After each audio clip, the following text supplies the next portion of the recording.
Bismillahirrahmanirrahim. Students, my name is Ahmed Nadeem and I am your teacher for statistics.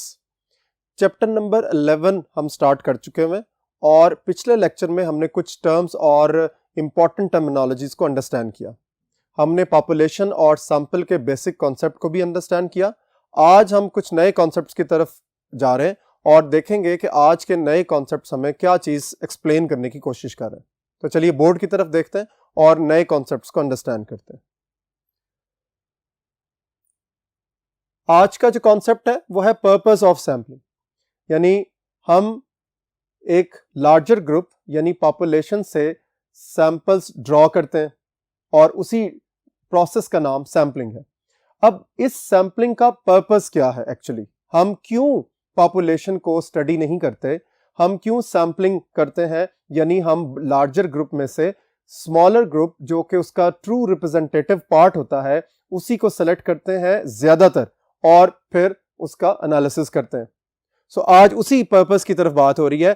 पहला purpose है to obtain the maximum information about the characteristics of the population, यानी हमने population के maximum characteristics को understand करना है, यानी जितने भी कैरेक्टरिस्टिक्स हैं उनमें से मैक्सिमम कैरेक्टरिस्टिक्स को अंडरस्टैंड करने के लिए हम सैम्पलिंग करते हैं। ये एक उसका पर्पस है।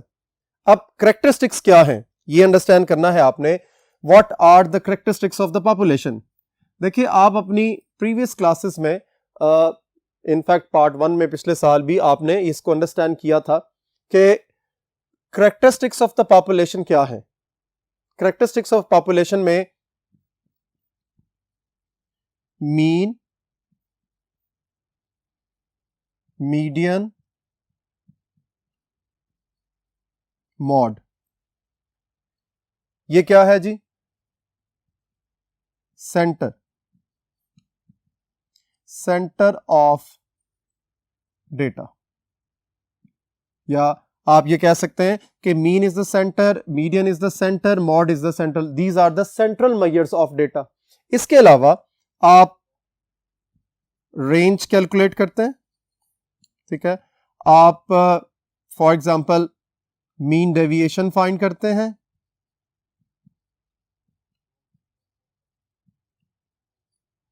इसके अलावा आप स्टैंडर्ड डेविएशन फाइंड करते हैं, ठीक है। आप कोएफिशिएंट ऑफ वेरिएशन फाइंड करते हैं। ये सब क्या है?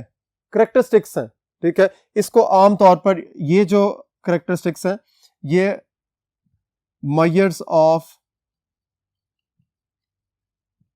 डिस्पर्शन कहलाती हैं। इससे पहले आप पढ़ चुके हैं, यानी measures of dispersion, central tendencies, measurement of centre, ठीक है। ये सारे कैरेक्टरिस्टिक्स हैं। इसके अलावा इंपॉर्टेंट शेप ऑफ डिस्ट्रीब्यूशन, या हम इसको स्लैश में डेटा भी कह सकते हैं, ठीक है। शेप किस तरह की है?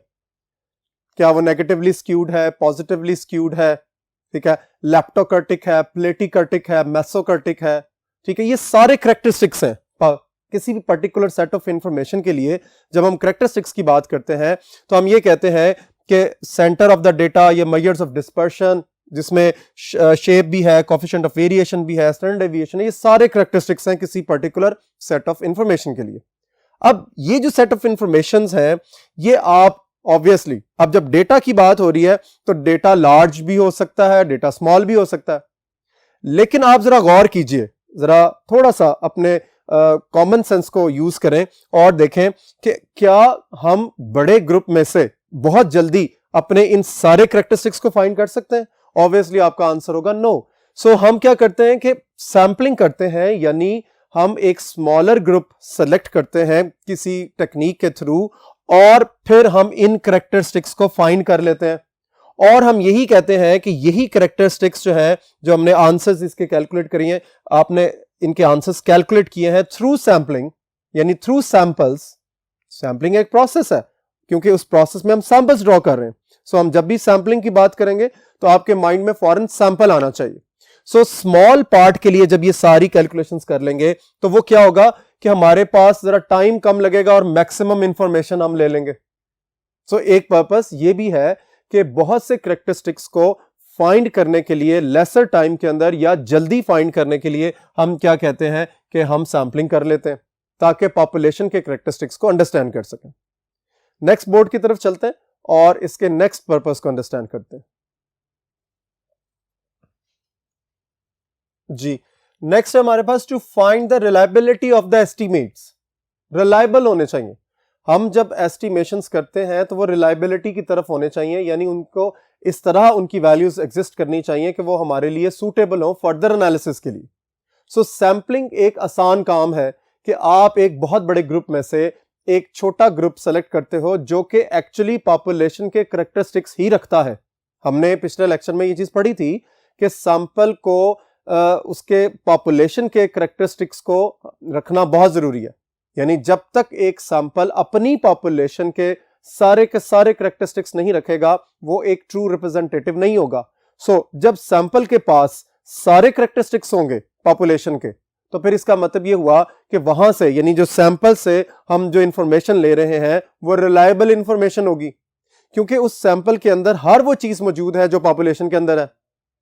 पॉपुलेशन के जितने कैरेक्टरिस्टिक्स हैं, जितने भी आउटलुक्स हैं, हम उनको फाइंड करने के लिए सैंपल का इस्तेमाल करते हैं, इसलिए क्योंकि हमें रिलायबल इंफॉर्मेशन चाहिए होती है। सो सैंपलिंग एक ऐसी टेक्निक है जो कि जाहिर तो सैंपल्स को ड्रॉ कर रही है, जरा उसका एस्पेक्ट अंडरस्टैंड करना है, उसका बाउंडेड रीजन देखना आपने कि सैंपलिंग को हम ये कह रहे हैं कि इज अ मेथोडोलॉजी, ठीक है, is a technique which is used to draw the samples from the larger group. लेकिन एक्चुअली वो हमारे लिए इस यहां पर भी हेल्पफुल हो रही है कि हम एक रिलायबल इंफॉर्मेशन को हासिल कर सकें एक स्मॉलर ग्रुप से, एक छोटे ग्रुप से, ठीक है जी। उसके बाद हमारे पास है, और यही चीजें, यही जो अभी बातें मैंने डिस्कस की हैं वो एडवांटेजेस की सूरत में आ रही हैं, यानी जब हम पर्पसेस को अंडरस्टैंड कर लेते हैं तो एक्चुअली वही पर्पस कहीं ना कहीं हमें इसके एडवांटेजेस को शो कर रहे हैं कि हम ये देखते हैं कि ये एक टाइम सेविंग टेक्निक है। Sampling is a time saving technique, ठीक है। कैसे? देखिए, एक पॉपुलेशन में फॉर एग्जांपल 100,000 यूनिट्स हैं, एलिमेंट्स हैं, ठीक है। अब जरा गौर करना आपने अगर 100,000 यूनिट से इंफॉर्मेशन को कलेक्ट करना है तो आपको डेफिनेटली एक यूनिट को जब कलेक्ट उसको चेक करना है, उससे इंफॉर्मेशन लेनी है, तो आपको टाइम रिक्वायर्ड होगा, आपका टाइम जो है वो काफी ज्यादा लग जाएगा। लेकिन अगर उसके बरक्स आप 100,000 की बजाय आप 10,000 यूनिट्स को कंसिडर कर लेते हैं, 10,000 एलिमेंट्स को स्टडी कर लेते हैं, तो आपका टाइम कम लगेगा। देखिए, बड़ी एक आम सी बात है, इसको थोड़ा सा जो है वो माइक्रो लेवल पे अंडरस्टैंड करें कि क्लास में 50 स्टूडेंट्स रजिस्टर्ड हैं, 50 स्टूडेंट्स के हाइट्स का डेटा हमने इकट्ठा करना है। जरा थोड़ा सा विजुअलाइज भी करेंगे तो आपको बात बहुत अच्छे तरीके से समझ में आ जाएगी। 50 स्टूडेंट्स की हाइट्स का डेटा इकट्ठा करना है, ठीक है। अब 1 बाय 1 भी अगर हम जाएं तो मेरा ख्याल है आप थोड़ा सा इसको विजुअलाइज कर लो तो 1 मिनट भी जो है वो लाजमी, हमें शायद 1 मिनट से ज्यादा भी लग सकता है, लेकिन अगर आप रफली 1 मिनट भी लगाएं तो 50 मिनट्स लगेंगे पूरी क्लास की हाइट्स का डेटा इकट्ठा करने में। लेकिन अगर आप सैंपलिंग कर लें, आप सैंपल को सेलेक्ट कर लें, स्मॉल पार्ट ले लें, यानी उन 50 के बजाय एवरेज के तौर पर आप एक सैंपल छोटा सेलेक्ट कर लीजिए और एक छोटे सैंपल का जो है वो डेटा इकट्ठा कर लें, यानी 10 स्टूडेंट सेलेक्ट करें और उसकी इंफॉर्मेशन को कलेक्ट कर लें, तो क्या होगा, आप ऑब्वियसली आप 10 मिनट्स में फ्री हो जाएंगे, ठीक है। अगर आपके पास फॉर एग्जांपल, जरा गौर कीजिएगा कि आपके पास 10 क्लासेस हैं तो आपको 500 मिनट्स रिक्वायर्ड है, मे बी इससे ज्यादा भी हो सकते हैं, यानी आप ये कह सकते हो कि 6 आवर्स आपको रिक्वायर्ड है 10 सेक्शंस का डेटा इकट्ठा करने में। लेकिन अगर आप सैंपलिंग करते हैं तो आप माइट भी 1 घंटे में फ्री हो जाएं, यानी कहां पर 6 आवर्स हैं, कहां पर 1 आवर है। सो सैंपलिंग का एडवांटेज है ये कि वो टाइम सेविंग है। उसके बाद नेक्स्ट है इकोनॉमिक। इकोनॉमिक का मतलब होता है कि जरा हमारे लिए कॉस्ट सेविंग है। हम इसको यहां पर ये भी लिख सकते हैं कॉस्ट सेविंग, जहां पर टाइम सेविंग था, अब दूसरा है कॉस्ट सेविंग। जरा गौर कीजिए, उसी इंफॉर्मेशन को मैं यहां कंसिडर कर रहा हूं कि आपके पास 100,000 यूनिट्स या 100,000 एलिमेंट्स का डेटा अवेलेबल है पॉपुलेशन की सूरत में। आपने हर यूनिट को डिफरेंट एस्पेक्ट्स को स्टडी करना है, तो आपको ऑब्वियसली पेपर ज्यादा रिक्वायर्ड होगा जिस पर आपने इंफॉर्मेशन को नोट करना है। इसी तरह आपको नंबर ऑफ पर्सन्स भी रिक्वायर्ड होंगे और फिर ऑब्वियसली उनको आपने पेमेंट करनी है। सो आपको स्टेशनरी रिक्वायर्ड होगी लिखने के लिए।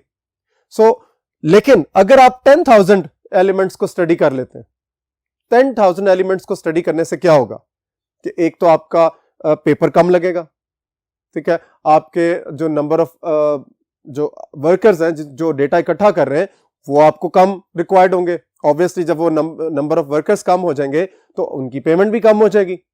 इसी तरह सो ऑन ये सिलसिला चलता रहेगा और हम ये देख लेंगे, इसको अंडरस्टैंड कर लेंगे कि सैंपलिंग जो है वो हमारे लिए बड़ी इकोनॉमिक हो जाती है। बजाय इसके कि लार्जर ग्रुप को स्टडी करें और उस पर बहुत ज्यादा कॉस्ट इन्वॉल्व हो, हम एक स्मॉल सैंपल सेलेक्ट करते हैं और उस सैंपल के जरिए हम अपनी कॉस्ट को सेव करते हुए अपने इंफॉर्मेशन को, पॉपुलेशन के कैरेक्टरिस्टिक्स को स्टडी कर लेते हैं। नेक्स्ट बोर्ड की तरफ चलते हैं और अपने नेक्स्ट पॉइंट को अंडरस्टैंड करते हैं। नेक्स्ट है हमारे पास एक्यूरेसी। ठीक है, एक्यूरेसी के लफ्ज से आप वाकिफ है।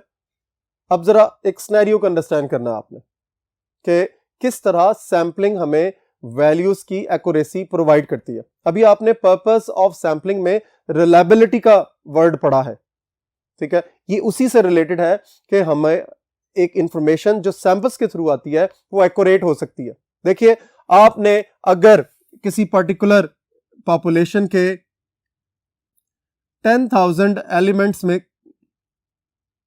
इन्वॉल्व होना है और उससे इंफॉर्मेशन लेनी है, यानी 10,000 एलिमेंट्स में से आपने इंफॉर्मेशन को इकट्ठा करना है, ठीक है, उसके डिफरेंट एस्पेक्ट्स को लेना है। आप फॉर एग्जांपल 10,000 स्टूडेंट्स की बात कर लें, एक यूनिवर्सिटी में 10,000 स्टूडेंट्स रजिस्टर्ड हैं।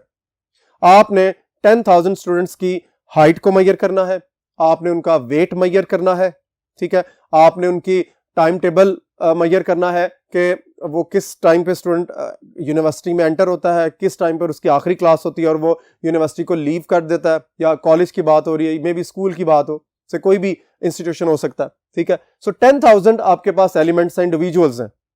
आप देखिए कि आप इंफॉर्मेशन को इकट्ठा कर रहे हैं, एक पर्टिकुलर इंडिविजुअल के 3-4 डिफरेंट एस्पेक्ट्स को आप नोट डाउन कर रहे हैं।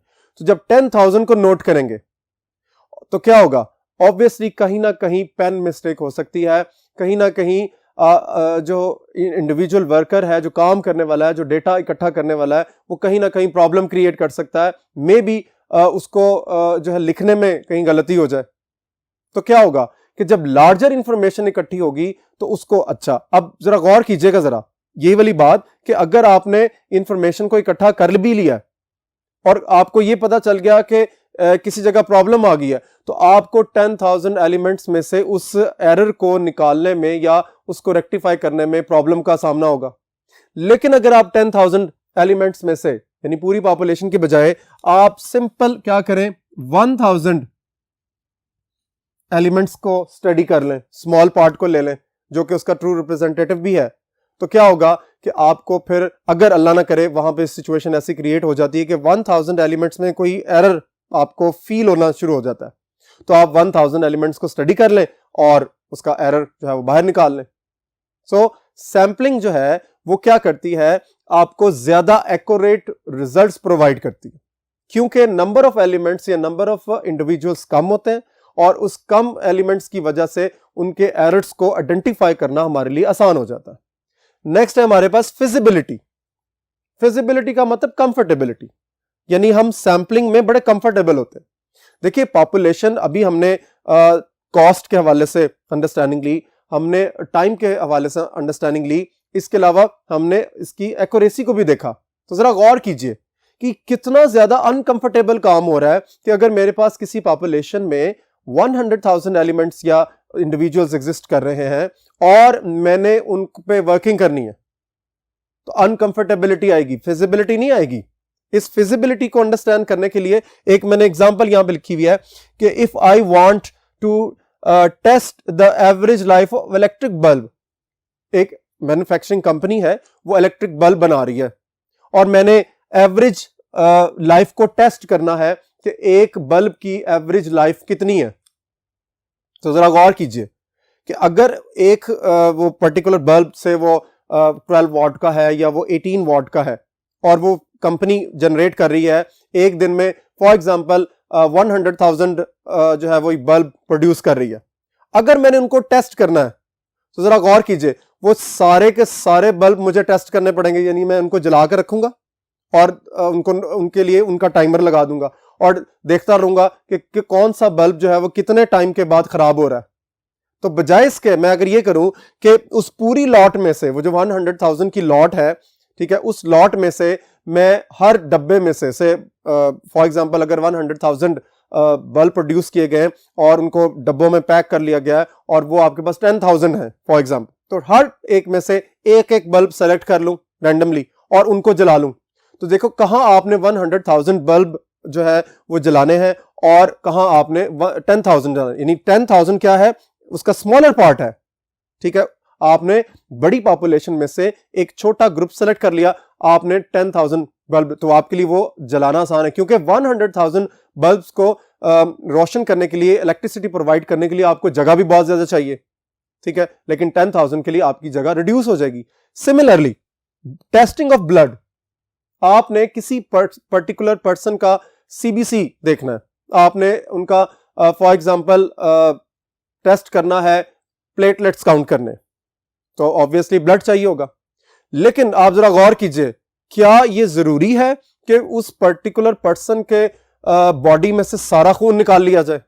नो, इसका आंसर नो है। हम क्या करते हैं, उस पूरे ब्लड में से, जो पूरी बॉडी के अंदर कुछ लीटर ब्लड होता है, उस लीटर में से कुछ drop of bloods, some drop of bloods जो है वो हम सेलेक्ट करते हैं और उन ड्रॉप ऑफ ब्लड्स को टेस्ट कर लेते हैं, प्लेटलेट्स या रेड ब्लड सेल्स या व्हाइट ब्लड सेल्स जो हमने काउंटिंग करनी है वो हम चेक कर लेते हैं और उसकी बेस पर हम क्या करते हैं कि पूरे ब्लड के जो एनालिसिस है वो कंप्लीट कर लेते हैं।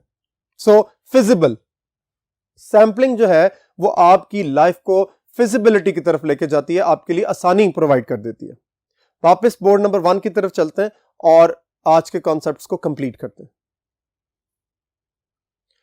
पर्पस ऑफ सैंपलिंग को अंडरस्टैंड करने के बाद हमने एडवांटेजेस को भी अंडरस्टैंड किया है।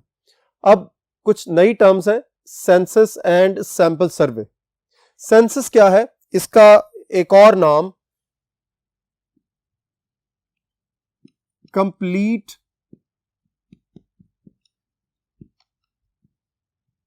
एनुमरेशन भी है।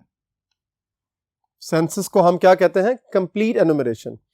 सेंसस एक प्रोसेस है जिसमें हम पॉपुलेशन के ईच एंड एवरी एलिमेंट को स्टडी करते हैं। देखिए, आमतौर पर हर कंट्री अब सेंसस कंडक्ट करता है, यानी वो अपनी पॉपुलेशन की काउंटिंग करता है। पॉपुलेशन मतलब कि उसमें कितने इंडिविजुअल्स एग्जिस्ट कर रहे हैं, number of persons, counting of people. ठीक है, उसको हम क्या कहते हैं, सेंसस। अब सेंसस ये वो टेक्निक है कि जिसमें आपने ये भी काउंट करना है कि टोटल नंबर ऑफ पर्सन्स या इंडिविजुअल्स एक कंट्री में कितने हैं। उसके बाद आपने उनके डिफरेंट एस्पेक्ट्स को भी स्टडी करना है, यानी एज ग्रुप के हवाले से आप उनको अलग अलग कर देंगे, मेल्स कितने हैं, फीमेल्स कितने हैं, फिर बच्चे कितने हैं, जवान कितने हैं, बूढ़े कितने हैं। ठीक है, फिर उसके बाद पर कैपिटा इनकम कितनी है। ठीक है, इकोनॉमिक्स के कॉन्टेक्स्ट में मैं बात कर रहा हूं कि एक हाउस होल्ड कितनी जो है एक्सपेंस कर रहा है। ठीक है, ये सारी इंफॉर्मेशन जो है वो हासिल करनी होती है किसमें, सेंसस में। जरा गौर करना है, मैं पॉपुलेशन और सैंपल को लिंक करने लगा हूं। इसका मतलब यह हुआ कि कंप्लीट एनुमरेशन या सेंसस वो टेक्निक है, वो मेथडोलॉजी है कि जिसके तहत आप स्टडी करते हैं। ये क्या है, study of each and every element of population, यानी लार्जर ग्रुप के हर एलिमेंट को जब आप स्टडी करेंगे, कवर करेंगे, तो फिर उस स्टडी का नाम क्या है? सेंसस, या उसको हम क्या कहते हैं? Complete enumeration. उसके बाद है सैंपल सर्वे। अब सैंपल सर्वे क्या है कि रिसर्चर क्या करेगा? सिलेक्ट्स अ सैंपल,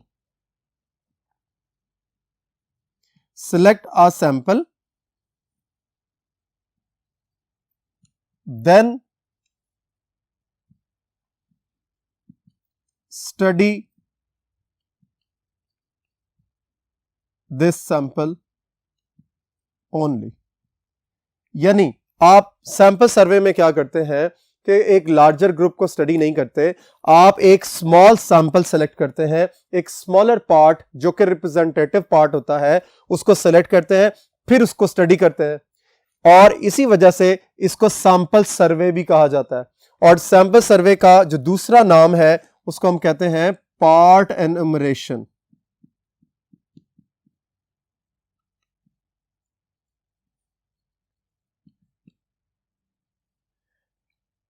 यानी एक पार्ट की enumeration, study of small part. So अब आपने थोड़ा सा अपने आप को सेग्रीगेट कर लेना है, डिफरेंट कॉन्सेप्ट्स के हवाले से अपने आप को आपने अलग अलग कर लेना है कि पॉपुलेशन क्या है? एक larger group, aggregate of subject of study, number one. Sample क्या है? एक स्मॉलर पार्ट, लेकिन वो ट्रू रिप्रेजेंटेटिव पार्ट भी होना चाहिए, ठीक है। अगर आप पॉपुलेशन को स्टडी करते हैं, यानी आप ईच एंड एवरी एलिमेंट को स्टडी करते हैं किसी पर्टिकुलर सिचुएशन के अंदर, तो उसको हम क्या कहते हैं? कंप्लीट एनुमरेशन, या उसको हम सेंसस भी कहते हैं। और इसकी जो ट्रू एग्जांपल है वो है काउंटिंग ऑफ पीपल, जो कि हर कंट्री जो है वो आमतौर पर 10 ईयर्स के बाद अपने जो मुल्क के अंदर कंडक्ट करता है, ठीक है। उसके बाद अगर आप स्मॉल पार्ट सेलेक्ट कर लेते हैं और किसी पर्टिकुलर सिचुएशन के तहत आप सैंपल को स्टडी करते हैं, सैंपल यानी स्मॉलर पार्ट को स्टडी करते हैं, तो उस स्टडी का नाम है सैंपल सर्वे, और उसका दूसरा नाम है पार्ट एनुमरेशंस। ये नाम आप लोगों ने याद रखना है। ये याद रखना है कि सेंसस और कंप्लीट एनुमरेशन एक ही बात है, इसी तरह सैंपल सर्वे और पार्ट एनुमरेशन एक ही बात है।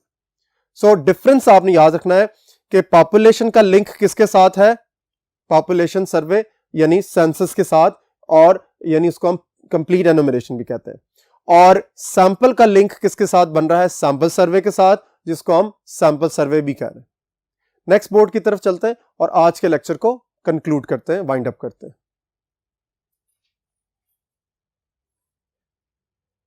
नेक्स्ट है हमारे पास लिमिटेशन ऑफ सैंपलिंग।